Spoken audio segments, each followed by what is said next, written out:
5 seconds. Start. Now, sir, honorable members will recall that the bill was introduced in the House of the People on the 2nd September 1953. It has had a long history and in one form or another it has been before the public since the end of 1949.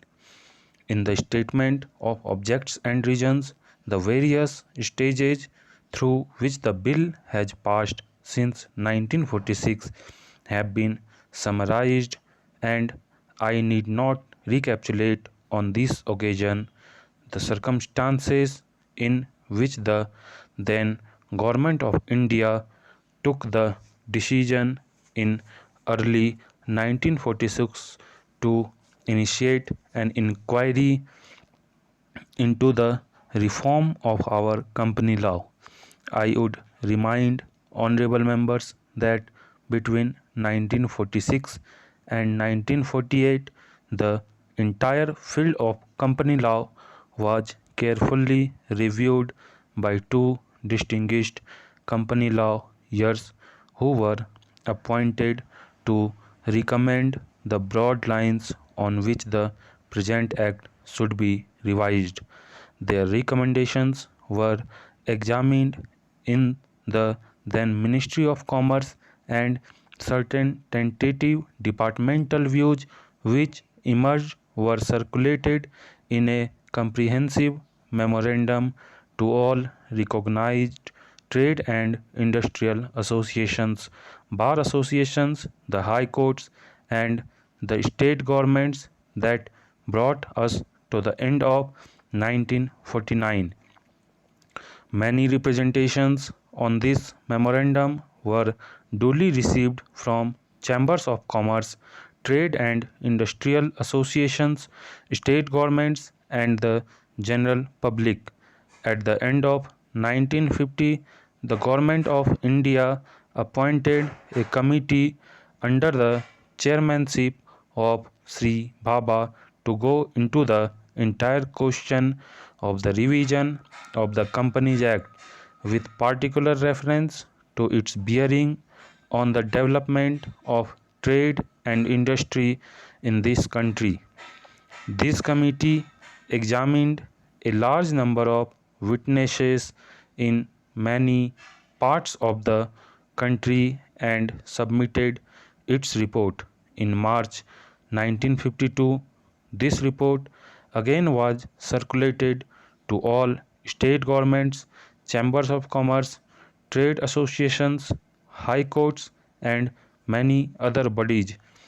At the same time, a special officer was appointed in the Department of Economic Affairs, Ministry of Finance, to examine the report in the light of the views received from the interested public and to submit proposals to government for the revision of the present act.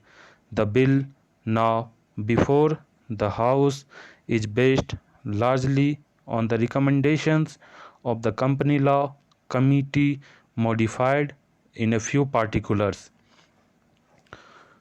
Honorable members will notice that so far as public relations go, the bill has covered adequate ground in a measure like the Companies Bill, however, which covers the entire field of the operation of joint stock companies. The limits of consultation and discussion can never be exhausted, and I would like to inform honorable members that although the bill was introduced in Parliament over 7 months ago, our officers have been engaged throughout this period in further studies and informal discussions with the interests concerned, and on occasions I have also participated in such discussions. I have also given some further thought to some of the issues arising out of the bill, and I propose at the appropriate stage to bring before the select committee any changes in the provisions of the bill which seem to me to be worthy of consideration in the light of this further examination. No honorable members will have noticed that the bill contains 6 clauses and 12 schedules. I think it is probably one of the longest legislative measures in recent legislative history, but its size might be regarded as misleading unless I make a few comments. The bill is both, one must remember, a consolidating and amending measure as mentioned in the statement of objects and reasons. This is the first opportunity which has occurred since 1923 for the consolidation of the Companies Act. Advantage has been taken of this opportunity to redraft several long and complicated sections in the present Act, which have been split up into a large number of clauses. This is the largest single factor accountable for the increase in the number of clauses in the bill. New clauses embodying substantial changes in the present law would hardly constitute more than a small fraction of the bill. I would also draw attention to the structural changes in the bill to which a reference has been made in the statement of objects and reasons.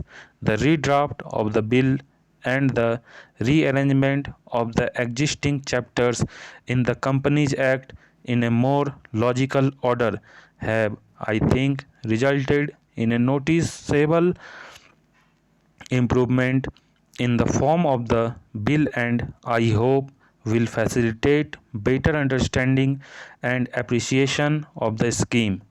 I wish that the act, which came into effect long ago, was implemented properly. I know that the minister here is very earnest is implementing it, but unfortunately his colleagues at the state level are disappointing him.